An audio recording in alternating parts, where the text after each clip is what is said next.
Since the start of the revolution, the education sector has taken a big blow. More than half of Idlib's formal schools are now damaged, destroyed, or in areas too dangerous for children to reach. In today's podcast, we'll be joined by two guests, Husam Maksour, a graduate with a degree in English literature and a lecturer at Idlib and Shemal University.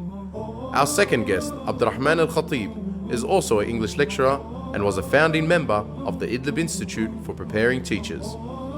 We will discuss the current situation of higher education in the liberated areas and what hope is there for the future. Join us to hear more on the Levant 24 podcast.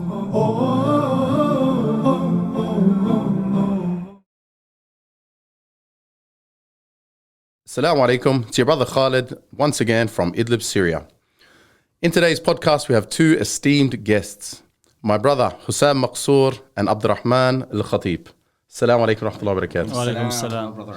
Alhamdulillah, we had a nice drive here. Yeah, really nice one. And we had a tour we had like a little tour and then we got lost a bit. And so it was good, alhamdulillah. My esteemed guests today are university lecturers and also language teachers at Idlib University and Shemal University. Also, our brother Husam is a bodybuilder, professional bodybuilder. One, yeah. So you don't want to mess with him. You don't want to get Fs in your grades. Yeah.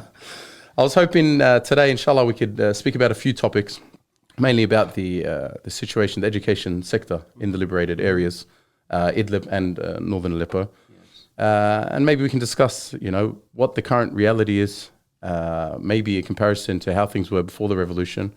And what are the future prospects and the future hopes for the education sector in the liberated areas? But before we do that, maybe you guys can give us a little introduction and breakdown in regards to your profession. Yeah, I mean, I can go first. For me, for example, I'm really interested in education and especially higher education, university. Teaching and to be more even specific, to teach philosophy and teach psychology and literature, and they are interrelated in some sort of sense. Yeah, sure, they are. And it is the teacher who can create this kind of interrelatedness between these three fields and project them into the reality, into the we can raise the awareness of our students, females and males at the same time, of the importance of linking what they are getting at schools and universities to the reality, to their own social being, so that they can develop their own societies and they can help in the growth of their communities. So basically, I'm a language lover. I love languages. Yep. I speak English very well. Mashallah. Did you study outside of Syria before the revolution? I've never been outside Syria. Mashallah. It was I can say self efforts, it's a self-study strategy or learning strategies that I employed in order to improve myself. So I'm a language lover. I love English very much. It's very obvious, right? Yeah. And I love French. I try to learn French. I know some French and I can understand a lot of French. But because I don't practice it, I don't speak it the way I speak English and everything, especially because I'm a university lecturer and teacher. So I get more often to use English in the classroom and even outside the classroom. What drove you or encouraged you to study literature, study language? What was the thing that motivated you to get this field? I do believe that we always have something inside and outside. We have internal and external, right? But you wait for someone to instigate and to trigger this inside of you. So I remember back when I used to be a freshman in La Tech University because I studied there. I remember one of the pillars of education back then in the university. His name was Dr. Ahmed Isa, and he was keep saying that literature is life and life is literature, and he's trying to be a very dramatic when he was teaching us about for example, novels like Anna of the Five Towns and other very, very emotional, in a very emotional and dramatic way. Yeah. And that's what intrigued in me. That's what triggered in me the passion, the love for literature. And I do remember that. Back then it was the first step for me to embark the journey of knowing more about literature, knowing more about the world of literature, you know? MashaAllah. Yeah. Akhuna, brother Abdurahman. Yeah. How you doing? Fine, thanks. I'm doing well. Thank you, guys. Previously, you used to work, or you're part of the Idlib Institute for preparing teachers. Yeah. Can you give us a little rundown to our listeners what that was exactly? Well, with the breakout of the war here in Syria, we really were focusing on empty classrooms, and our kids and our students in classrooms had nobody there. And because of the war, teachers were very reluctant to actually teaching, and because it had some kind of political backgrounds, they could get burned, as we would say. Yeah, even they were targeted constantly. Like the Assad regime would constantly target, schools, hospitals. So the problem was, if a teacher would teach here in the liberated areas, they would actually fear losing their salaries from the regime. So that was very bad for the kids because they had nobody to teach them. And so the institute was providing teachers 2 years max, and really trying to fill in that gap with empty classrooms. And so our role was, we had a kind of a low bar. We just wanted to make sure that the kids had somebody to teach them with a minimal knowledge, just to get things running. So that was the main focus there. And of course, there's this gradual shift now. Now that we've had some more graduates, there are more teachers now. We were focusing more on having more quality in what we're teaching. We've raised that bar back again. We're focusing more on quality than just providing teachers. How long ago do you think this shift in the education sector happened? It's really moving slow because with all the people being displaced, you're getting crowded classrooms. Like my wife's teaching right now in a classroom. They're second graders. There's 85 students in a a Wow. That's like 85 impossible. to 1. Yeah, that's a ratio unheard of anywhere in the world. And I mean, it's unthinkable. And when you see things like that going on, you really understand the importance of what the goal should be for higher education. Yeah. You're supposed to provide those teachers, get them in the classrooms, and make sure that the teaching process can go on. Yeah, that's right, 100%. Yes. What in the liberated areas? What institutions are currently, you could say, in place? What institutions are currently in place, and how are they operating exactly right now? Well, the institution started way back, but right now they're actually in al-Khateeb area, which is in itself kind of a bit dangerous. It's close to maybe 6 kilometers, 7 kilometers from the front line. Yeah. So the idea that you can actually have a father sending his daughter to an institute so she can become a teacher in a place like that could be actually targeted is in itself kind of a fear factor. There's a lot of things you have to consider there, and then when she's in that school, in that institute, getting prepared to being a teacher, you have to understand that there's another aspect is when she's going to teach in those schools that she's going to be teaching in, there's going to be that fear of that school being targeted itself. She's going to have to be brave enough to get those kids in line when something bad happens, have to evacuate them in case of an emergency. I mean, there's a lot of things that come to play. And then there's the other psychological factor of the kids themselves. I mean, as a parent, you're sending your kids to school and you have that fear. Is he going to come back or not? That's crazy. That's unthinkable. I mean, we saw it in Riha about a month ago, a bit less than a month ago, where the Assad regime, they hit the city of Riha, and it was about 8:30 when kids are they're getting ready to go to school, and they hit right next to a school, 15 dead, and most of them children, on the way to school. We saw horrific footage of this, and I can relate to as a father of 3, I can relate how a parent would be hesitant and reluctant to send his child to school in these dynamics. And at the end, 1 year, 2 years, 10 years has gone past, 10 years without education. I mean, that's a huge void. Yes.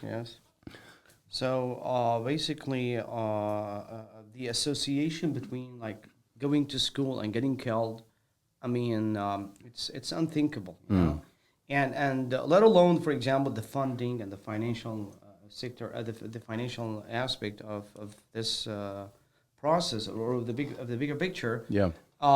People are hesitant to send their students to schools because of this, because of the war, because of the fear of death. Because they're going to lose their children. And as Abdurahman said, it's unthinkable. You are sending your children to school and you are busy-minded of whether they are coming back or not. So I mean that's the parents. You can just imagine the kids themselves not wanting to go to school after seeing a couple of things on the web of kids crying or screaming or whatever it is. Subhanallah. It's very hard. And then there's, of course, there's as Husam mentioned, there's that financial problem. I mean, if you look at how many schools we have right now, it's really. I mean, it's not even enough to take in all these. Yeah, exactly. The numbers. So you see a lot of private schools now flourishing in the area because there isn't that really. There's a big void, and Exactly. they're trying to fill this void as best they can. Again, the financial motivator, guys, is very important. Like those teachers, they need to afford for their families as well. And sure. I mean, when you give them like good wages and a good salary that they can like afford their basic needs and even like a bit more, they will give you their 100% of their time and their time, energy, their effort, energy. Yeah. So even the whole education process will be different. You know? Yeah, sure. And the quality. I think you mentioned before, Brother Abdurahman. The shifts between. You could say it's between emergency management and and a stable environment. Yes. And we've seen recently, like in particular in the last year and a half, we saw that the Idlib University was or achieved some type of recognition by UNIMED. Yes. And you can see things are progressing, at a reasonable rate, considering our circumstances. Exactly. How do you see things developing in these in the sector? In the liberated areas. If, for example, 1-2 years there was to be some type of real ceasefire, how do you think things would develop in this type of environment? Yeah, I guess things, as you said, like even though the rate of development is a bit slow, maybe, but still, like we are being developed, and we are doing our best to raise the higher education and like to get this accreditation. And of course, two pillars of accreditation is English language and research. Yeah. And these two kind of let me say pillars, they are missing from the educational arena, and that's why we need we're working in this, and there are like.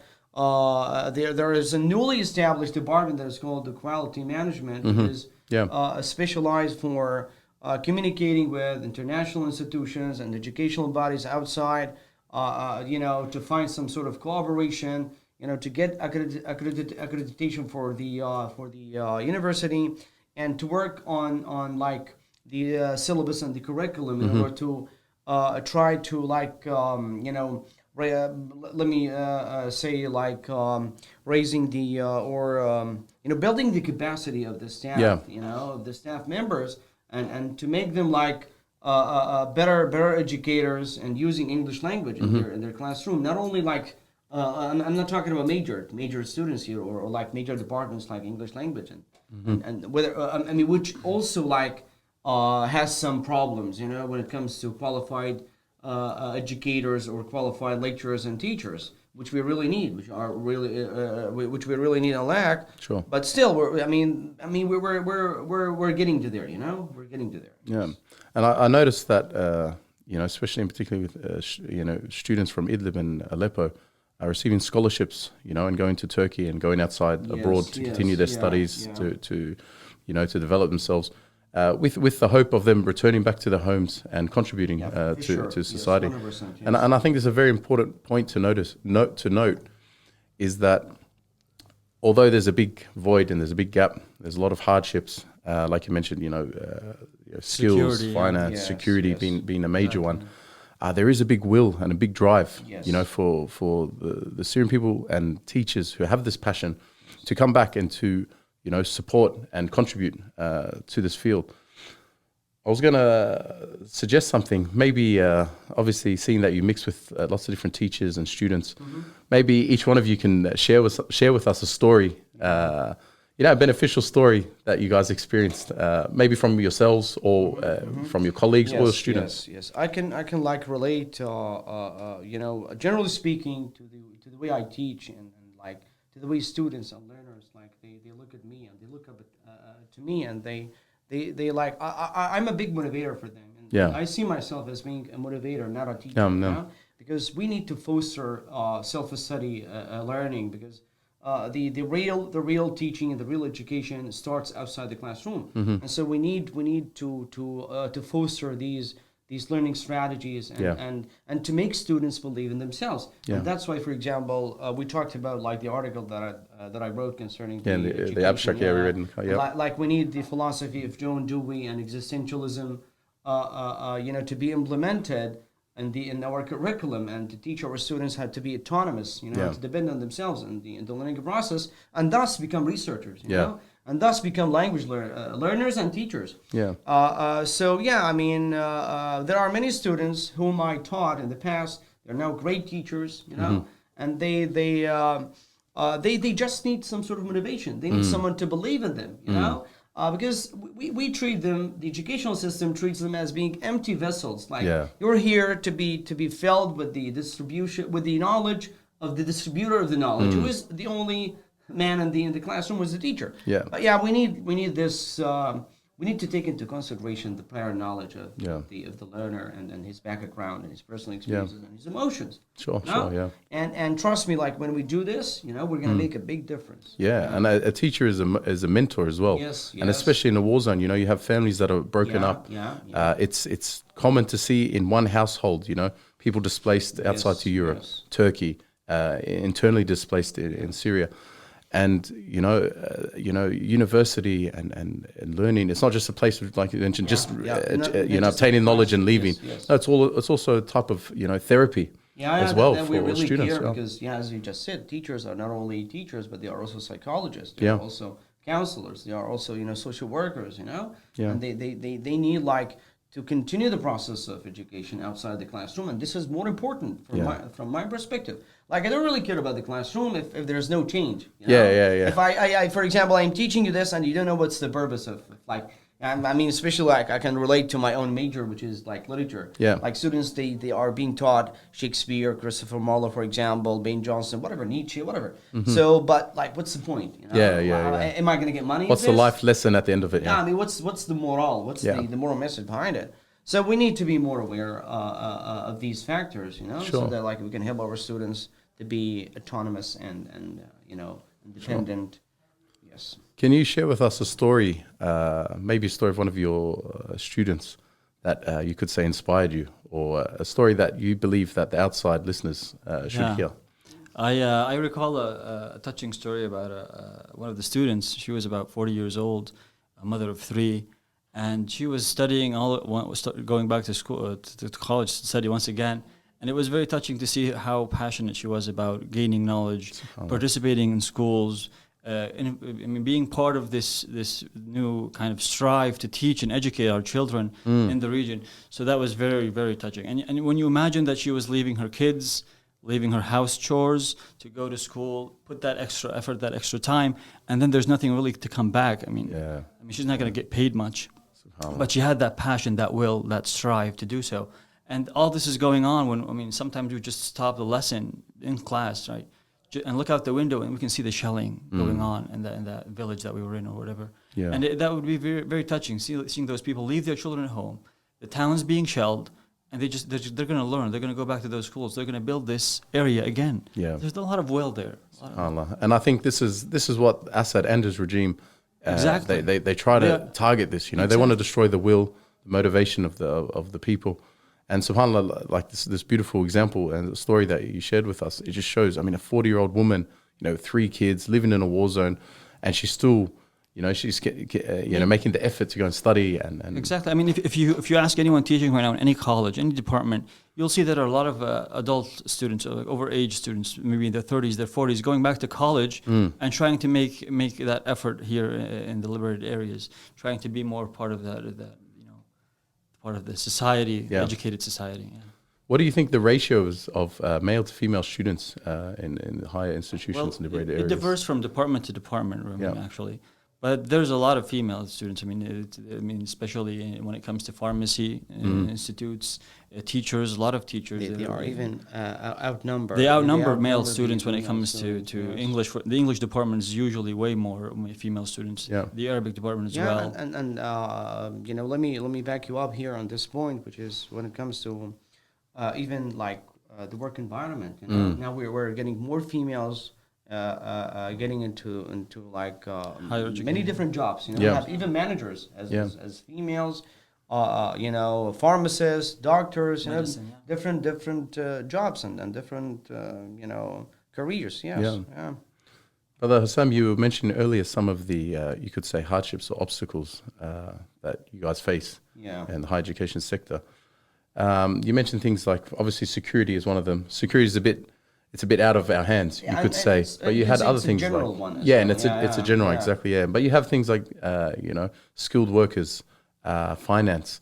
How do you think, or what are some of the ways that we can overcome the obstacles that are within our capacity? Yeah, I believe the main issue here is education itself. We need to prepare our students to be good citizens, to be engaged in their society and to work for the collective cause, Sure.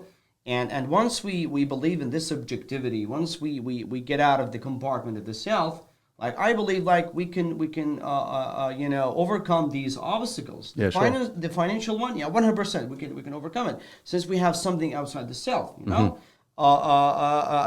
Still we need some sort of funding, for to raise this, and to instill this in our students and even teachers at the same time. So we need some training centers, or maybe the educational system itself, or the higher education system can let me say provide those who are interested in building the capacity of these teachers and staff members, and to teach them how to teach, because this is so important. Before you graduate as a graduate, as a teacher, and you go, for example, and enter into the teaching profession, you first need to learn how to teach, because it's a very difficult, demanding, time-consuming. If we are, going to talk about teaching in the real sense of the world, of the word. So so basically, it's education itself. So the key, or the key to this, and the solution to this, is the education itself. To work on the collective cause, on the social ID, on belonging, in a sense. This is your own society, this is your own community, and you stand accountable. You stand responsible for the development and the growth of this society. Jazakallah khair. Okay. Other problems that, what are some other problems that you think, or hardships that we face as well? Brother Khalid, one of the hardships and one of the difficulties, Abdurahman, what I kind of consider is very important, because of the war that took place here. What happened was that most of the curriculums in higher education, most of the programs, kind of were the same as they were before, with minor kind of fixes or changes. Yes. So what that means is that what we're teaching in higher education are the same things that were taught 20 plus years ago. So that's very dangerous. Outdated, So it's outdated. And the main responsibility right now would be to kind of update those programs that you have, get them more to date. And by the way, this could be on an individual level. There is no need to have something official from the lecturer himself. You as a lecturer, you can do it on your own. You can take the curriculum and bring something different, something new, something more practical. That talks to reality, that relates to reality. Especially, for example, this year they are teaching conversation, English conversation, and this is basically the most important thing. When it comes to language, of course, we're talking about English language. This is the most important thing. Is being, could say neglected. Of course, you have to speak English, because you study 4 years of English. So at the end of the day, if you don't speak English, if you don't practice what you've learned, what's the point of this? So they are working on some sort of modification, and things are getting better, and hopefully, we'll get a better outcome. Inshallah. You can see how many new colleges, private colleges now. Yes. Almost daily, really. You see have a lot of private colleges. This kind of indicates how much people are willing to spend on learning higher education here as a population. Yes. People are very interested in that, and they're willing to pay, even though, most of the students sometimes come up to us and they ask us, do we have to print this book? It's kind of trying to saving some money, not printing every single book. And that shows you their financial status. But even though they're willing to learn, this is very motivating. Yeah. Are there any initiatives by the government or NGOs to sort of ease the burden on students on their path to seeking knowledge? I mean, not that I know of. No, Yeah. I mean, I'm not sure. We'd have to ask an official for that one. Yeah. I mean, because it seems very important, that finance has been a big obstacle. And the reality is there's a high poverty rate in the liberated areas. Obviously, 10 years of wars has taken its toll. And it would be good to see, the higher bodies, the governments, the people that are in charge on a strategic level of, monitoring and you say developing the sector, initiate one of these type of initiatives. And I think another important thing to mention is that the whole concept of scholarships.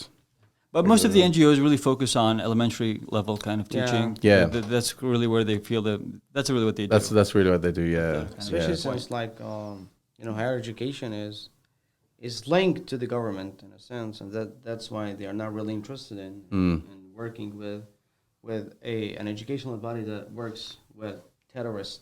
Yeah, that's the Assad and Russia narrative, bomb the schools, bomb the hospitals, and just chuck the terrorist label, and it's justified. But what happened by NGOs actually providing teaching for elementary students is that they promoted, that simple kind of interference there. They promoted teachers to actually teach more. Yeah, to get active. So more teachers, more people were willing to study, to become teachers, and to go get that kind of salary or whatever it is that they're paying them. And so it was kind of like a snowball kind of effect. Snowball effect. Yeah. Like guys, it's a very simple equation. We can just ask the question: what is the purpose of education? And if we can answer this question, we can solve all of the problems in education. Why are we being taught? Why are we teaching? What's the purpose behind these physical, financial, mental, psychological efforts that we are putting in this sector? I guess education in a war zone. It's like emergency management. Yes. Sometimes, Brother Abdurahman mentioned, sometimes you have to. There's a trade-off, between quality and quantity. And now it seems like we're at the stage where we're trying to focus more on quality. Exactly. Even though we haven't it's been about a year and a half. Yeah, and since the last ceasefire, or so-called ceasefire. How do you think things would develop? If there was another year and a half from now, how do you think things would look in the higher education sector? Here, I believe it depends on the political and military situation. Yeah, sure. So if we, for example, live peacefully, no wars, no clashes. So I feel like the future is promising for education, and things are getting better and better, and the curriculum is being changed. They're using English more often. They are more aware now, especially those principals and stakeholders. They are more aware of the importance of English language in the university. Not just in the in specialized kind of departments but also in other departments like in pharmacy, medicine, whatever. Engineering, I believe it's very, very promising. Yes. Exactly. Remember, the rate of people I've seen sign up at colleges. You kind of feel that it's just been a year and a half. Yeah. And yet they're signing for these 4-year studies. Yep. And so when you see that happening, you kind of imagine, well, what if we had another 3 years? You would have they would quadruple maybe, Yeah. And this just shows how much people are willing to study, how much people are willing to invest their time and money in higher education. So it is very important. And at the same time, you can see the colleges actually moving upwards. With as Husam mentioned, the curriculums and the programs that they have, reaching outwards to kind of gain recognition. So a lot of things are going on despite the situation that we're in. Yes. So I think it's very promising, very positive look about the situation. Yes. It was nice to hear that motivation from you guys, obviously being that you guys are in the sector. We need to be motivated because I believe in the law of attraction. Once you are negative, you only attract negativity. Exactly. So we got to be positive. You have to put all you have in the education system. You have to motivate the teachers themselves to kind of motivate the kids, give them that psychological positive effect. And even sometimes a word can be a big motivator. Just a word, and I believe in the power of words. So we really need. I mean, we talked about like the art of marketing. Yeah, convincing. yeah, exactly. Yeah. So we need to implement these kind of skills. These skills our inside teachers and the students, sector, yes. yeah, for sure. All right, one last question before we wrap up. Yes. Inshallah. We'll take it in turns. Okay. What is your advice, Husam, to the Syrian teachers or professionals that are currently residing outside of Syria, obviously for many reasons, but they're skilled professionals like, doctors, teachers, lecturers. Yeah. What's your general advice? You know, I don't like the orthodox and traditional way of teaching, and not only teaching, approaching life in general. Yeah. We have to get out of the box, to get out of the cave itself. Like, we are living in a cave. You know? Yeah. And teachers, they tend, again, for many reasons, for many factors, they're obvious, implicit, explicit, whatever, you name it. But still, like, if you work on yourself as being a person who is free of these limitations that are imposed upon teachers, as being only effective in classrooms, you gotta be effective outside the classroom. Yeah, of course, sure. And you gotta like self-study. You gotta teach yourself. You gotta open up to different cultures and play it by the ear. Don't stick to the book. I hate bookish language. I hate bookish, bookish teachers. So get out of the book. Try to teach students a skill. You know? I don't like memorization. I don't want students to be filled, with this information. I can, for example, use Google to tell me whatever information I'm looking for. So there's no need, for example, to keep it in my mind and even to put more pressure on my cognition, right? How much so, you know, how you use it. Yeah, basically this is it. Play it by ears, play it by ear, guys. This is it. Well, I mean, if I was to talk to somebody living outside Syria, this place we're in, I think this is a very nice time for them to actually, if they want to have that effect, a positive effect, and to help the people in the area. I mean, today a lot of online teaching is taking place. Yeah. So you can actually benefit the people here. You can give your experience. Yeah, it's a very good point. While you're wherever you are. I mean, you don't have to be here. And we've attended a lot of sessions that were from outside Syria. People, I mean, any country in the world. And this actually promotes the idea of that if you have that experience and if you believe in this cause, if you want these people here to be educated, you can contribute to that. Yes. It doesn't take much. And I mean, this is something like it's a moral responsibility if you have that knowledge, and if you're Syrian especially, you owe these people here that experience. I mean, that's kind of it. I think that was beautiful advice. Jazakallah khair, Brother Sam and Abdurahman. It was a pleasure speaking with you guys today, and inshallah, I look forward to speak with you guys again in the future. Inshallah. Thank you guys. Thank you for having us.